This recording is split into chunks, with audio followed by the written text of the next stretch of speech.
বিসমিল্লাহির রহমানির রহিম। বিএম ফাউন্ডেশনের ট্রেনিং কাম ডরমিটরি ভবনের ভিত্তিপ্রস্তর স্থাপন উপলক্ষে আজকের এই অনুষ্ঠানের সম্মানিত সভাপতি, মন্ত্রিপরিষদ সচিব, অন্যান্য সচিববৃন্দ, বিএম ফাউন্ডেশনের মহাপরিচালক, বিসিএস প্রশাসনের সার্ভিসের প্রবীণ এবং নবীন কর্মকর্তাবৃন্দ এবং সকল সম্মানিত উপস্থিতিবৃন্দ, আসসালামু আলাইকুম। Bangladesh institution of administration and management foundation BIAM 1991 সালের 29শে ডিসেম্বর যাত্রা শুরু করেছিল। 2002 সালের নভেম্বর মাসে এটি বিয়াম ফাউন্ডেশনে রূপান্তরিত হয়। আজ সেই ফাউন্ডেশনের ট্রেনিং কাম ডরমিটরি ভবনের উদ্বোধন। বিয়ামের প্রতিষ্ঠা থেকে শুরু করে আজ পর্যন্ত অগ্রযাত্রার দিন তারিখগুলো প্রমাণ করে দেশ এবং জনগণের স্বার্থে বিএনপি সরকার বরাবরই একটি সুদক্ষ এবং প্রশিক্ষিত জনপ্রশাসন দেখতে চেয়েছে এবং দেখতে চায় ভবিষ্যতে।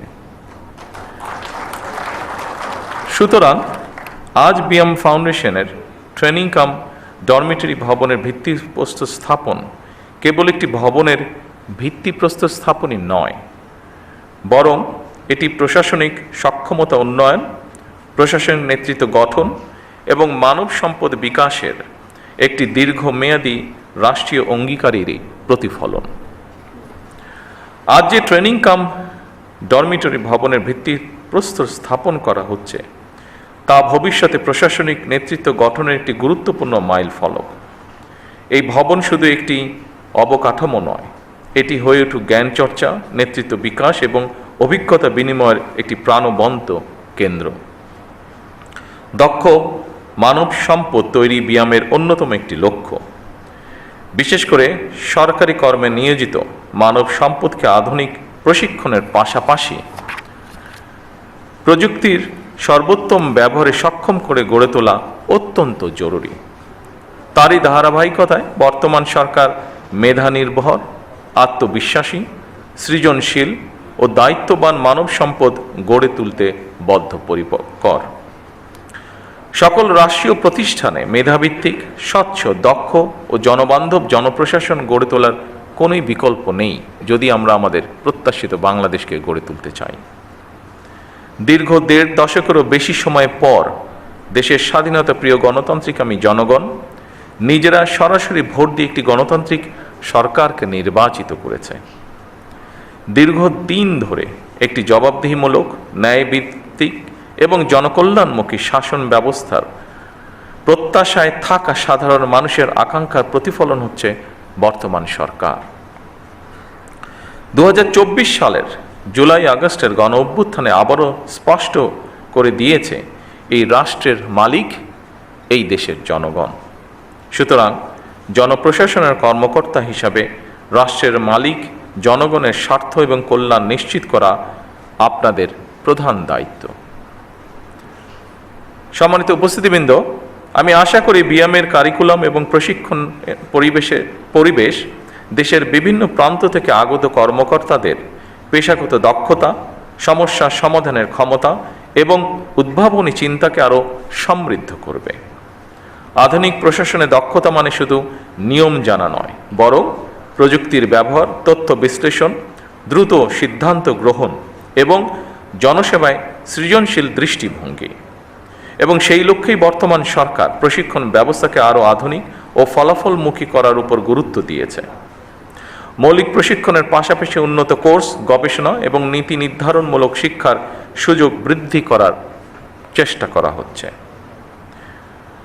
ফ্যাসিবাদী শাসনামলে আপনারা যথাযথভাবে সেই দায়িত্ব পালন করতে পেরেছিলেন কিনা পালন করতে সক্ষম হয়েছিলেন কিনা, এই মুহূর্তে সেই প্রশ্ন না তুলে আমি আপনাদেরকে এই মুহূর্তে বর্তমান গণতান্ত্রিক সরকারের পক্ষ থেকে একটি বার্তা দিতে চাই, এবং তা হলো দেশ এবং জনগণের কাছে আমাদের যেই প্রতিশ্রুতি দিয়ে এসেছি আমরা,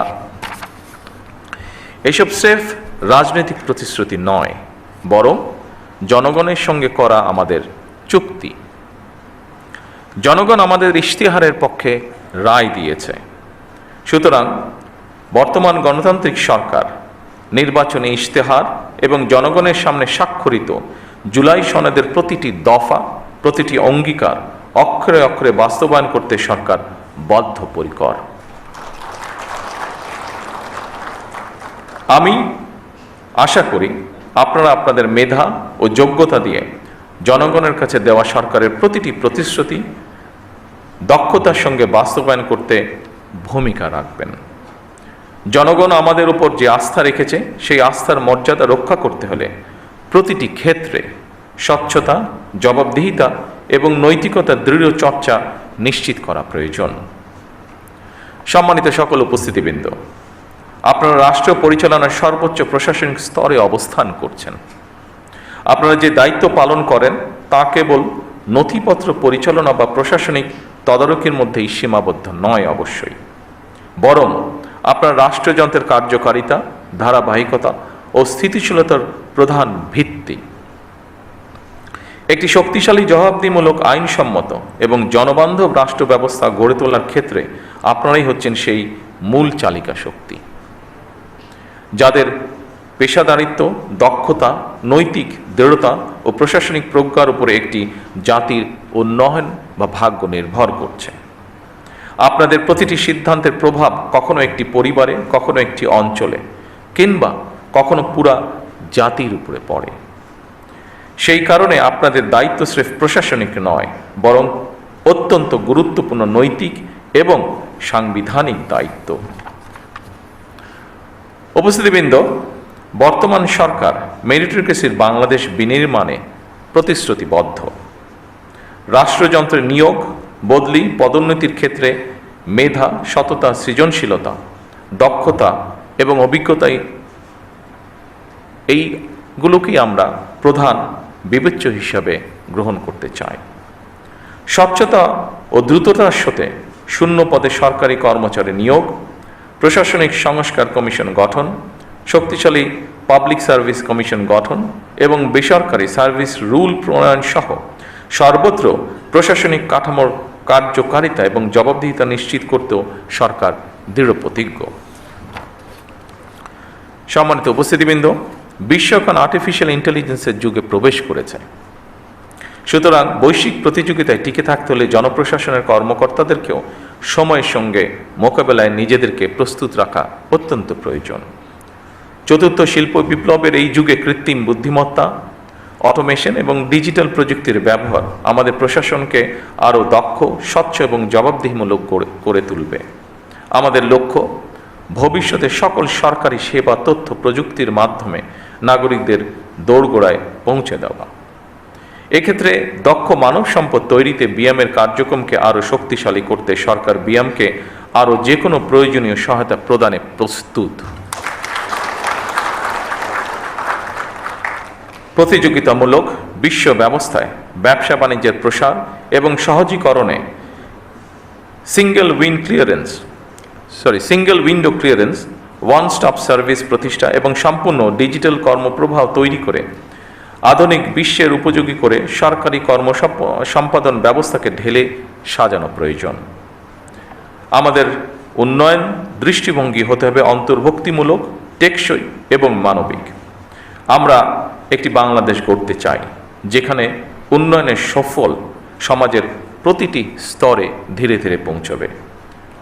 বৈষম্য কমে আসবে, এক পর্যায়ে ইনশাল্লাহ থাকবে না। নারী এবং যুব সমাজ উন্নয়নের মূল চালিকা শক্তি হিসাবে প্রতিষ্ঠিত হবে এবং অবশ্যই পরিবেশ সংরক্ষণ ও জলবায়ু সহনশীলতা আমাদের প্রতিটি নীতির অংশ হবে। সম্মানিত সকল উপস্থিতিবৃন্দ, আপনারাই নীতি নির্ধারণ এবং নীতি বাস্তবায়নের মধ্যে সেতু বন্ধন। আপনাদের সততা, কর্মদক্ষতা এবং দায়বদ্ধতাই সরকারের সাফল্যের অন্যতম ভিত্তি। আপনাদের প্রতি আমার আহ্বান, নিজেদেরকে শুধু প্রশাসনিক কর্মকর্তা হিসেবে নয়, বরং জনগণের সেবক এবং বন্ধু হিসাবে ভাবুন। সম্মানিত উপস্থিতিবৃন্দ, আমার বক্তব্যে ধৈর্য ধরে শোনার জন্য আপনাদের সকলকে ধন্যবাদ জানাচ্ছি। আল্লাহ হাফেজ। বাংলাদেশ জিন্দাবাদ। মাননীয় প্রধানমন্ত্রীকে তাঁর দিক নির্দেশনামূলক ভাষণের জন্য আন্তরিক কৃতজ্ঞতা ও শ্রদ্ধা জ্ঞাপন করছি।